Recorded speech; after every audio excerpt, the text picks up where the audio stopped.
Remember, if all you see is all you see, then you don't see all there is to be seen. For anyone who is visually impaired in the audience, what up, first of all? As a visual description, I'll start by describing myself. I am a black African woman, 5'7" and some change. I'm wearing black flats. My hair is up in an interesting situation. And I've got on beaded earrings, Maasai earrings, and a black dress, which I call my power dress. I wear it when I need a bit of confidence.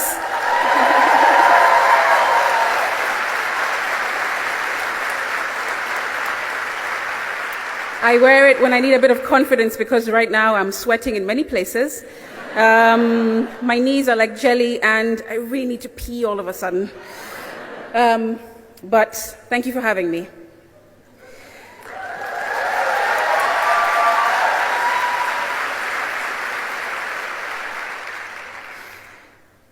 I had my first major eye surgery in 2010.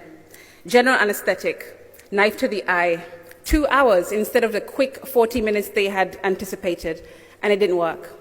In fact, I came out of theater having lost more of my already declining eyesight. You see, since high school, I had been losing my eyesight, very slowly, very gradually. And at the time, I had no idea why. Glaucoma wasn't a word I had ever heard before. None of my family had either. Then the ophthalmologist told me it's not just glaucoma, it's glaucoma the remix.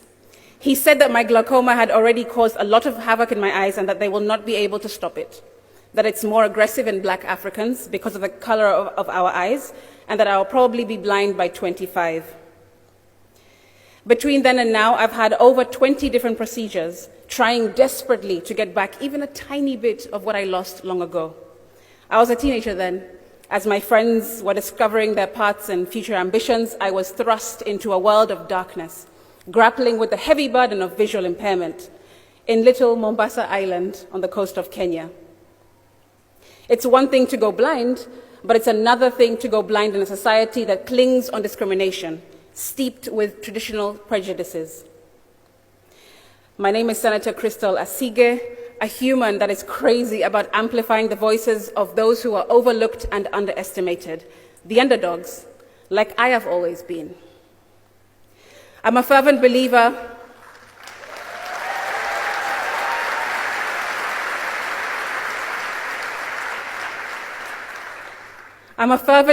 in making people feel seen and heard, no matter their ability or disability.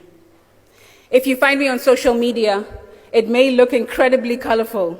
You'll see me in Parliament one day, in the studio the next, with politicians, the UK trade envoy to Kenya, then to a doctor's appointment in the evening. But in reality, all of who I am work harmoniously to fulfill my assignment, my purpose.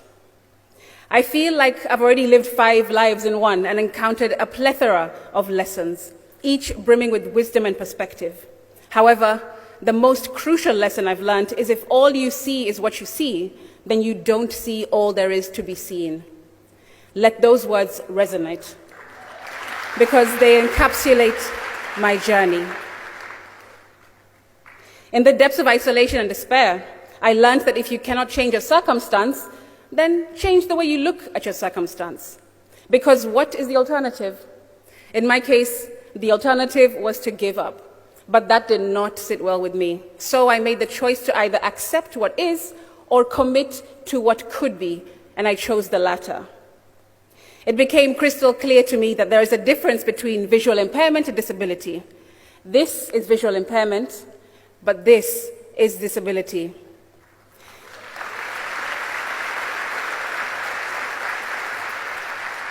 I very quickly learned that disability does not discriminate. People do. In fact, disability can be the catalyst for unparalleled strength and adaptability. The most extraordinary gift my disability has given me is resilience, an unwavering determination to rise above adversity, and the ability to pivot and turn things around when they seem to be going left.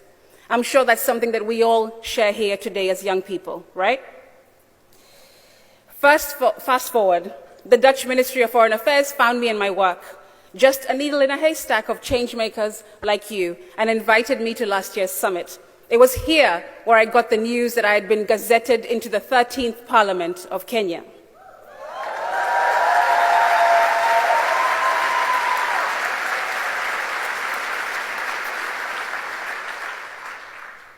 It was pretty wild. I came to One Young World as an ordinary Kenyan, but returned home as a senator. Now, I'm at the heart of Kenya's dynamic political landscape, gracefully navigating its twists and turns. I am one of the youngest parliamentarians, one of the top performing female senators, and also voted top 40 under 40 in Kenya. Hey!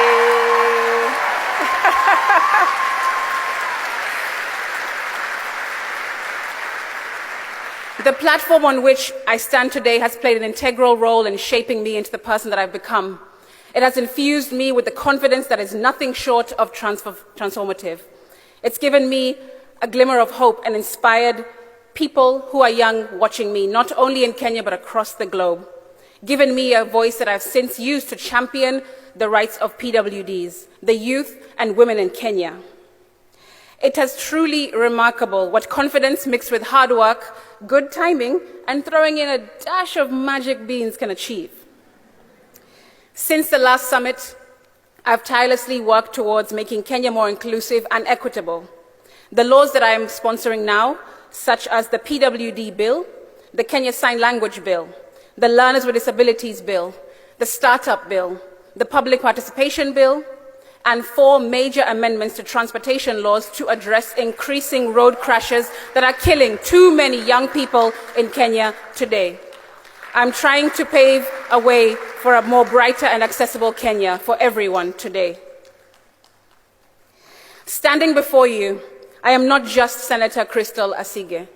I am a visually impaired person, representing people with disabilities who are treated as taboos, pushed into the shadows, and hidden from the faces of the world as if they are less than or less than.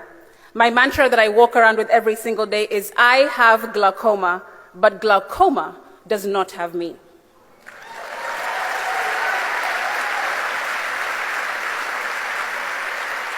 When I spoke to you a year ago, I wore the same hat, carrying the weight of those unheard voices. From this place of determination and purpose, I started the Crystal Asige Foundation, which is dedicated to creating an inclusive society to break down the barriers within our infrastructure, our systems, society, and culture. I aim to open doors of opportunities to marginalized groups, especially PWDs. I haven't left my creative side behind, though, and I am still using music to get young people excited about current affairs. Maybe the next social media hashtag will read, Senator Crystal Asige sings in Senate. After this session, I hope you will remember me as an example of a shattered stereotype. People with disabilities are not mere charity cases or prayer items in the neighborhood Bible group. No, we are individuals with skills, talents, and powerful inherent creativity that can surprise and elevate the world that you have never imagined. Though I am now a politician, I am a person first. I won't barrage you with geopolitics and geoeconomics. Instead, I want to focus on leaving no one behind. I'd like to remind you that leaving no one behind includes yourself. Give your all, be authentic, embrace all aspects of yourself, and don't ever hide. In keeping with this year's theme, peace and reconciliation can't work if we are separated and individualistic. It requires a collaborative endeavor. Remember, if all you see is all you see, then you don't see all there is to be seen. From here on out, ask yourself, who haven't you seen? What haven't you seen? And more importantly, what about you haven't you seen yet? Thank you very, very much.